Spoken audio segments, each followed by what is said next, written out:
Hi, my name's Hillary Bolter. I'm a member of the Mint, and I'm here today to talk about my cell phone, slot machines, and motivational interviewing. So I was on vacation recently, and there was no cell phone reception where I was for a week.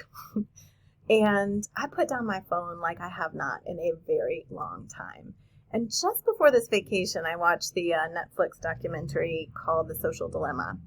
And what a powerful documentary about how smart our smartphones have gotten and the technology behind them in terms of their ability to capture our attention. One person said basically it's like there's these supercomputers pointed at our brains to try to maximize our attention, to try to get our attention as much as possible.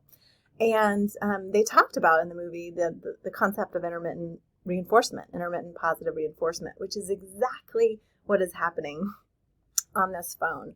I look at it so many times a day because there is a part of my brain that is hoping that there's going to be something exciting or interesting on there, on the alerts or whatnot, right?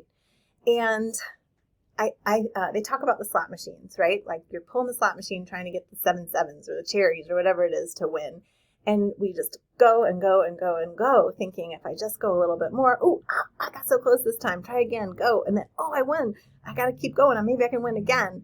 But most of the time, we're not winning at the slot machines. Most of the time, our smartphones don't have anything kind of novel or interesting that it is giving to us.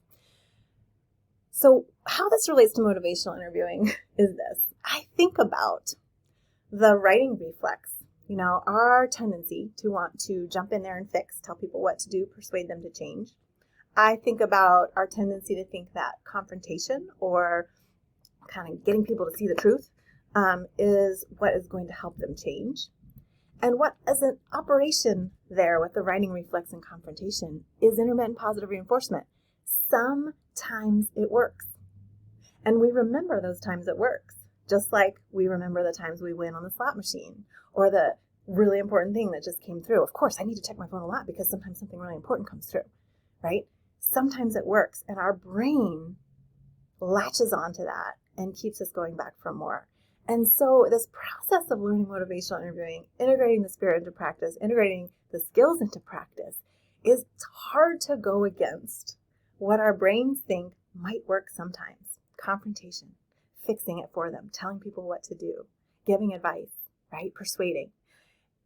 We think we've got to be able to set that down and enter into a relationship with someone where we're not going to that go-to, right? Just because it worked once or sometimes or for someone or maybe for ourselves doesn't mean it generalizes to everyone else. So we have to fight this piece of our brains a little bit when we're using a mind. So pulling it all together, slot machines, smartphones, intermittent positive reinforcement, motivational interviewing. The invitation here is to be curious about and not married to a particular style of communication or way of being with someone, because one size does not fit all. And because confrontation or fixing or writing reflex worked once or for somebody doesn't mean that it is going to work all the time as a way of being with everyone. So this invitation to sit back and assess what is working and to try not to fall into that trap of generalizing because it worked once or a few times means that this person in front of me just needs me to say it like this or do this for them in order for them to get it. Behavior change is so complex. Change is so complex.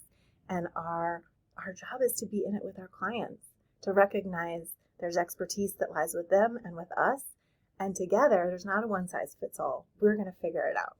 All right. That's it for this week. Now take care.